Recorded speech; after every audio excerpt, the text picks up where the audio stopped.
Aaron at speaking26.com. Aaron's Speaking Podcast, speaking26.com. Today's advice is from the scoring rubrics, delivery and language use. The advice for delivery is this. I was working with a pharmacist and we uncovered why she's not scoring as high as she could already be in delivery. My advice to her and my advice to you guys is to become more aware of the way that you're delivering, the way that most of you are most likely to be delivering is in a very safe way. You are proceeding very cautiously, especially you women. You so badly don't want to make a mistake that you end up making the biggest mistake, which is not expressing confident delivery.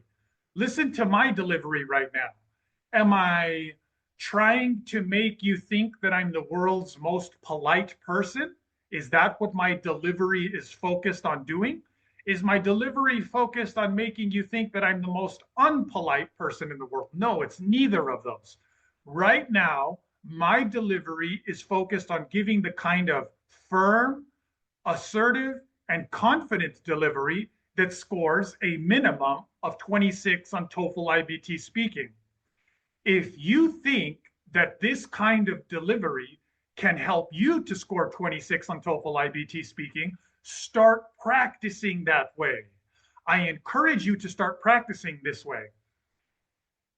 One of the reasons why you might not be practicing your delivery this way is because you will have 1 or 2 days when it does cause you to make those small mistakes that you are trying to avoid, small pronunciation mistakes or small grammar mistakes.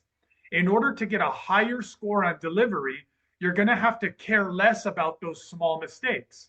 You're going to have to go through a period of at least 1 or 2 days when you do see a small increase in those small mistakes, and it's worth it to do it overall.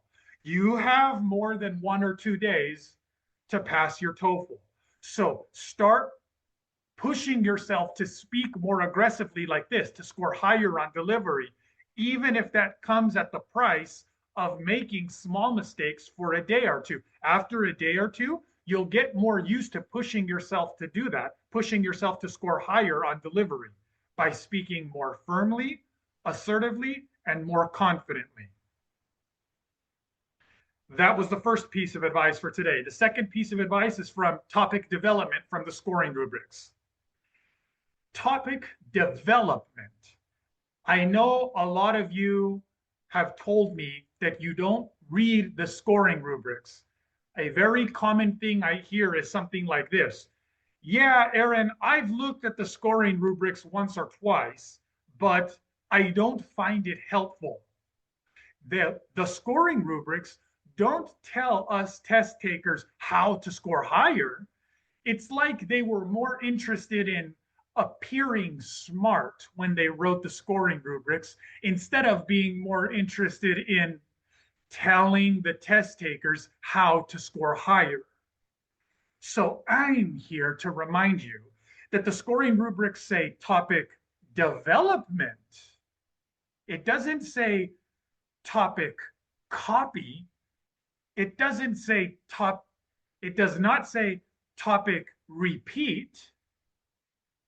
So when you're answering speaking question number 3 and 4, what are you developing?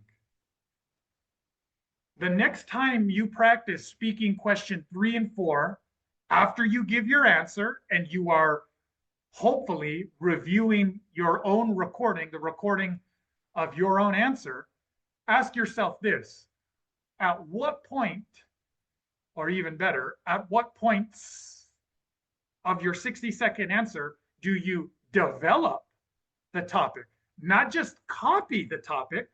At what points, hopefully multiple points, at what points in your 60-second answer are you progressing the ideas, not just copying the ideas?